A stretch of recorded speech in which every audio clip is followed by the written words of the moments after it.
The Story of the Easter Robin, written by Dandi, Daley, Mackall, illustrated by Anna Jortek.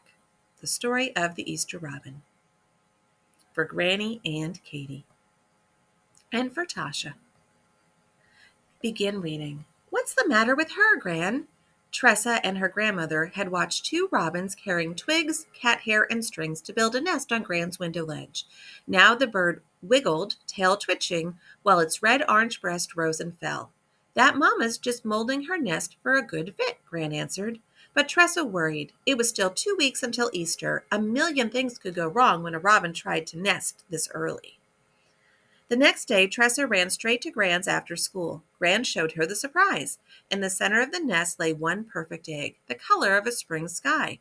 The father robin sat on a branch nearby, guarding his family. Tressa spotted raccoon tracks below and a blue jay eyeing the nest. Gran, how are we going to keep the eggs safe? We have to leave that one to the Creator, Gran said. Over the next 3 days, the robin laid 3 more eggs. Tressa watched the mother robin nudge her eggs before huddling onto them again. Turning her eggs keeps them from freezing, Gran explained. See that bare spot on her red breast? God made her so she could warm her babies through that brood patch. Tressa hoped that would be enough. The day before Easter, a cold snap hit. Frost laced the window panes and whitened the nest. Now the eggs will never hatch, Gran, Tressa cried. We'll have to trust the one who watches the sparrow and robins, said Gran. Now come with me. It's about time we saw to some other eggs. Gran got some eggs from her refrigerator. She poked tiny holes in the top and bottom of each egg. Then she blew the gooey insides into a bowl, leaving the shells in one piece. I'll show you how to make Aschervogel, Easter eggs. It's my old Pennsylvania Dutch tradition I learned from my granny. Tressa blew half-heartedly on her eggs. All she could think about were the real eggs outside in the cold. Gran dipped her eggs into blue-tinted water, then she lifted the shell from the dye. It was robin's egg blue. Tressa knew Gran and God cared as much about those baby robins as she did, and Gran wasn't worried. Tressa tried blowing out her eggs again. This time it worked. Gran grinned over at her. Since we have robins on our minds, how would you like to hear the legend behind the robin's red breast? Tressa dipped her egg into the dye while Gran began her story.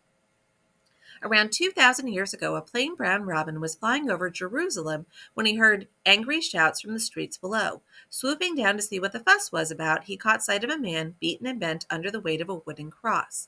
I know this man, thought the robin. All Earth's creatures except humans recognized Jesus, the Creator God, come to Earth. At first, the robin thought he saw a nest on Jesus' head, but when he soared closer, he understood. The nest was a cruel crown of thorns. I must help the master, thought the robin, but what could he do?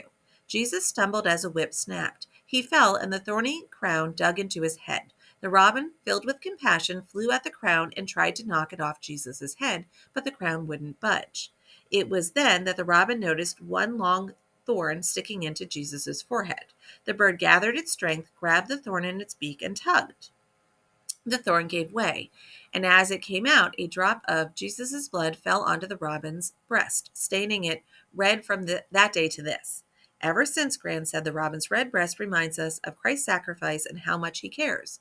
The robin song is the first sign of spring, helping us remember that after Christ died, he rose again on that first Easter. Tressa insisted they color the rest of the eggs robin's egg blue. Gran taught her how to cut wings, heads, and tails for the Easter birds they'd hang from trees in the morning.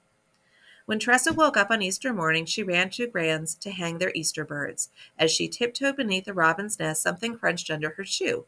Jagged chips of blue shell lay shattered on the ground. Gran, she cried as she burst into the house, the eggs, they're broken. Gran called Tressa up to her room. Take a look. Under the mother robin's wing sat 4 scrawny baby robins, eyes closed and mouths wide open. They're alive, Tressa exclaimed. She watched the daddy robin drop bits of food into the babies' mouths. God takes care of his creatures, Gran whispered. Through the window pane, Tressa could see the robin's red breasts, bright against the sunrise. She was sorry she'd ever doubted God's care. From then on, whenever she saw a robin or felt worried, she'd think about the legend, and she'd remember all Jesus went through on that first Easter. Thank you, she prayed, for the robins and for Jesus.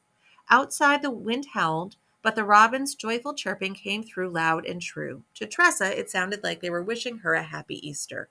She answered them, Happy Easter to you, too. About the story of the Easter robin. The legend of the robin's red breast is an old Pennsylvania Dutch tale. The point of the legend is a celebration of the robin's compassion and of Christ's sacrifice.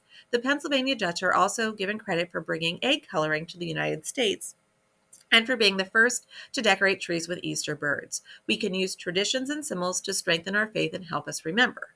The robin is a sign of spring, and it can remind us of Christ's love for us, his death, and resurrection.